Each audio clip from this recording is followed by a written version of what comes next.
हमारे महर्षियों और ऋषियों ने कहा है कि हाथ भगवान से भी बलवान है। कर्म का कारण और फल दोनों आपके हाथ में विद्यमान हैं। हम आपके हाथ के स्वरूप को देख करके, उसमें तरह तरह के संकेत को देख करके हम यह बता सकते हैं कि आपके जीवन में धन प्राप्ति का योग है भी नहीं, और है तो कब है, आपकी वृद्धावस्था कैसी रहेगी, युवावस्था में आपको कितना कर्म करना पड़ेगा। आपके हाथ में जो धीरे धीरे परिवर्तन होता रहता है रेखाओं का, वह ठीक उसी तरह से है जैसे ग्रहों का गोचर का हम संकेत ज्योतिष शास्त्र में लेते हैं।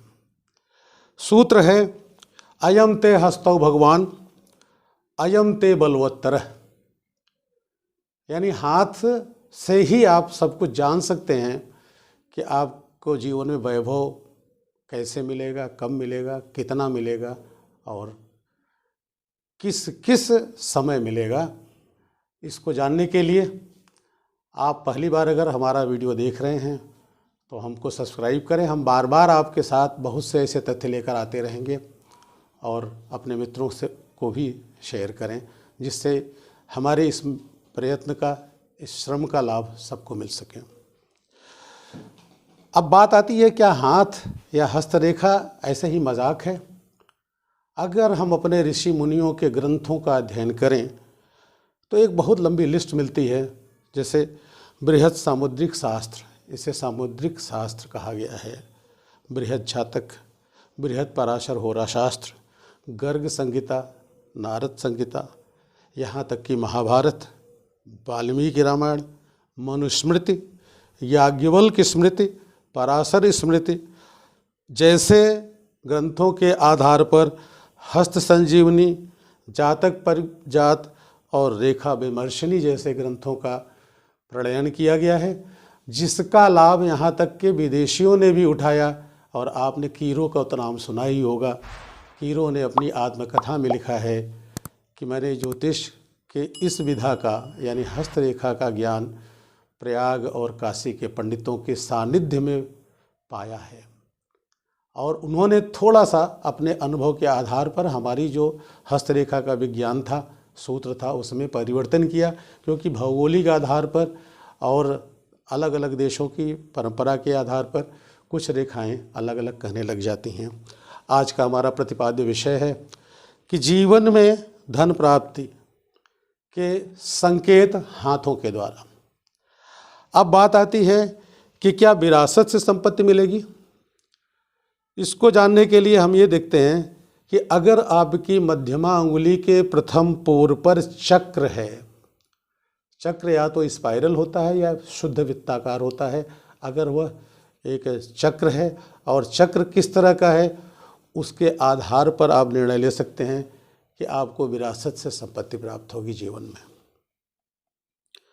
कभी कभी लोगों को गड़ा धन मिल जाता है, घर में, पुराने घर में मिल जाता है, उसके भी संकेत हमें चंद्र पर्वत पर मिलता है। अगर आपके चंद्र पर्वत पर एक वृत्ताकार चक्र है या आपकी सूर्य रेखा 2 हो गई है या भाग्य रेखा पर त्रिकोण है, तो ऐसे व्यक्तियों को कभी न कभी जीवन में अपने पुराने घर से गड़ा हुआ धन मिलता है, अचानक मिलता है और पर्याप्त रूप में मिलता है। कहा गया है कि छप्पर फाड़कर प्राप्ति के योग भी होते हैं हाथों में। उसको देखने के लिए हम कभी कभी यह कहते हैं कि नवलक्ष्मी योग ग्रहों के आधार पर तो बनते हैं, हाथ की रेखाओं के आधार पर ही बनते हैं, या करोड़पति योग बनता है। इसके हम आपको 2-3 लक्षण बता रहे हैं। पहला है कि अगर आपके हाथ में बहुत छोटी छोटी रेखाएं अचानक बनने लग गई हैं और विशेषकर वो सूर्य पर्वत की तरफ जा रही हैं, बुध पर्वत पर जा रही हैं या शनि पर्वत पर जा रही हैं, छोटी छोटी रेखाएं बन रही हैं, तो आप समझ जाइए कि आपके जीवन में धनागम का सुअवसर प्राप्त हो रहा है। अगर आपके कई स्रोत बन जाते हैं एकाएक जीवन में और आप कई स्रोतों से धन अर्जन करने की स्थिति बन रहे हैं, तो आप अपने सूर्य रेखा को देखें या सूर्य रेखा से एक रेखा निकल करके आपके शनि रेखा से मिलती हुई दिखाई पड़े, अर्थात हृदय रेखा के ऊपर भाग्य रेखा और सूर्य रेखा के बीच में अगर कोई पतली जुड़ाव बन रहा है रेखात्मक, तो आप ये समझ लीजिए कि कई स्रोतों से आपको धन लाभ के योग बन रहे हैं। इसी तरह से सूर्य रेखा से बुध रेखा की तरफ, बुध पर्वत की तरफ अगर कोई लाइन बन रही है, तब भी ऐसी स्थिति आपके जीवन में बनती है या बन रही है, और जल्दी ही इस तरह की लाभ आपको मिलेंगे। अब हम देखते हैं, अगर मध्यमा उंगली के, विशेषकर दाहिने हाथ के मध्यमा उंगली पर 7 रेखाएं हैं, उन 7 रेखाओं का विन्यास ये है कि प्रथम पोर पर 2, बीच वाले पोर पर 3 और सबसे ऊपर वाले पोर पर 2, कुल मिलाकर अगर 7 रेखाएं बनती हैं, तो आप ये जान लें कि आपको अपने जीवन में बहुतेरे स्रोतों के द्वारा धन लाभ होगा। अब बात ये आती है कि ऐसा हम क्यों कह रहे हैं और हमारे ऋषियों ने ऐसा क्यों महसूस किया है। उसके पीछे सिद्धांत है कि हमारे मस्तिष्क का जो सोया हुआ प्रभाग है, जो आगे चल कर के क्रियान्वित होगा, वह आपकी रेखाओं में होता है। और जैसे आप कोई अच्छा कार्य करने लगते हैं, अच्छी नौकरी के लिए सोचने लगते हैं, कोई कंपटीशन की तैयारी करते हैं, तो उसके संकेत आपके हाथों में बदलाव के रूप में आते हैं।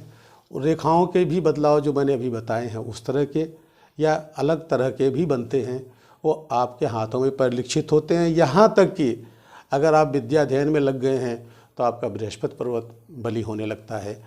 आप कलात्मक ढंग से आगे बढ़ रहे हैं तो शुक्र पर्वत पर प्रभाव पड़ता है।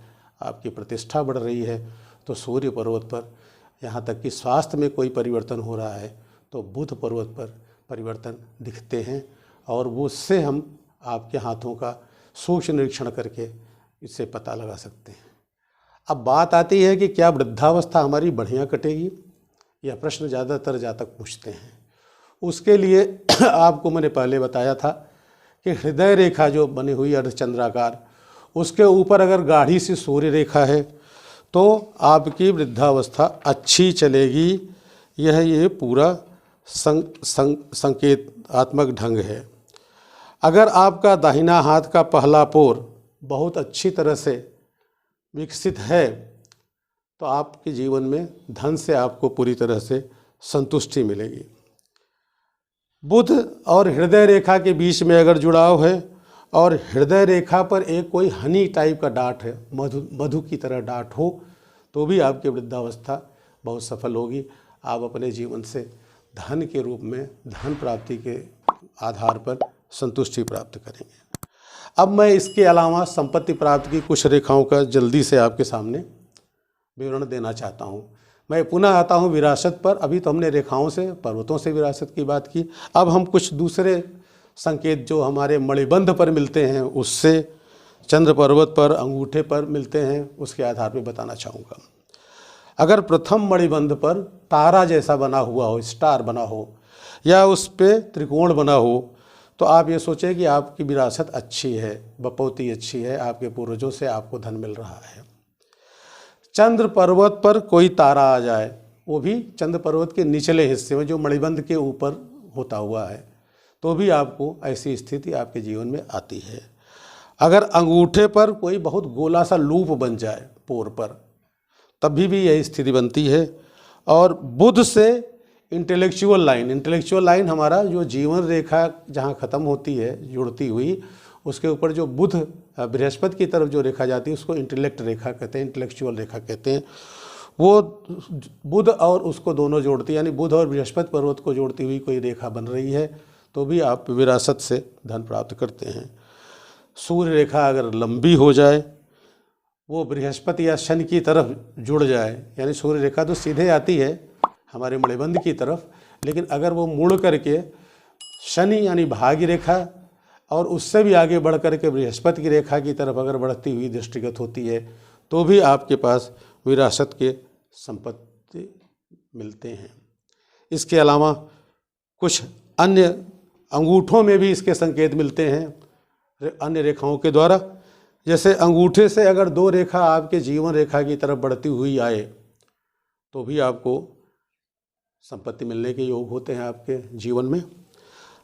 अंगूठे पर अभी हमने लूप की बात की थी, अगर कोई धनुषाकार रेखा बनी हुई हो या शनि पर्वत पर त्रिशूल बन गया हो। आपने देखा होगा कि शनि पर्वत पर जो रेखाएं होती हैं वो त्रिशूल बनाती है। कभी कभी हृदय रेखा भी त्रिशूल बनाती है, या कभी कभी भाग्य रेखा और हृदय रेखा और एक मस्तिष्क रेखा की बुध पर्वत पर, बृहस्पति पर्वत पर जाता हुआ एक त्रिकोण बनता है, त्रिशूल टाइप का बनता है। तो उससे भी आपके जीवन में संपत्ति का एक अच्छा संकेत मिलता है। सूर्य पर्वत पर तारा, भारतीय पद्धति में तारा केवल सूर्य पर और कहीं कभी चंद्र के नीचे ही अच्छा माना गया, अन्यथा तारा को दोषपूर्ण माना गया है। अगर सूर्य पर्वत पर तारा है या आपकी सूर्य रेखा निर्दोष है, जीवन रेखा 2 है, कभी कभी उसको हम लोग मंगल रेखा बोलते हैं, अगर 2 जीवन रेखा है, या इंटेलिजेंस जो पर्वत है यानी बृहस्पति के नीचे और हमारी लाइफ लाइन जहाँ एंड करती है उसके ऊपर कोई मधु की तरह का रंग वाला डाट आ जाए, तो आप ये समझें कि आपको संपत्ति के प्रचुर संकेत मिल रहे हैं, प्रचुर संपत्ति मिल रही है।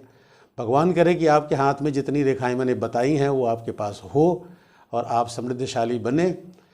यहीं पर मैं आज का ये एपिसोड रोकते हुए नमस्कार, पंडित ब्रजेंद्र मिश्र, ज्योतिषाचार्य, प्रयागराज। मैं पुनः आपको याद दिलाता हूँ कि अगर आपने पहली बार हमारा ये वीडियो देखा है, कृपया इसको सब्सक्राइब और शेयर तथा हो सके तो लाइक भी करें। नमस्कार।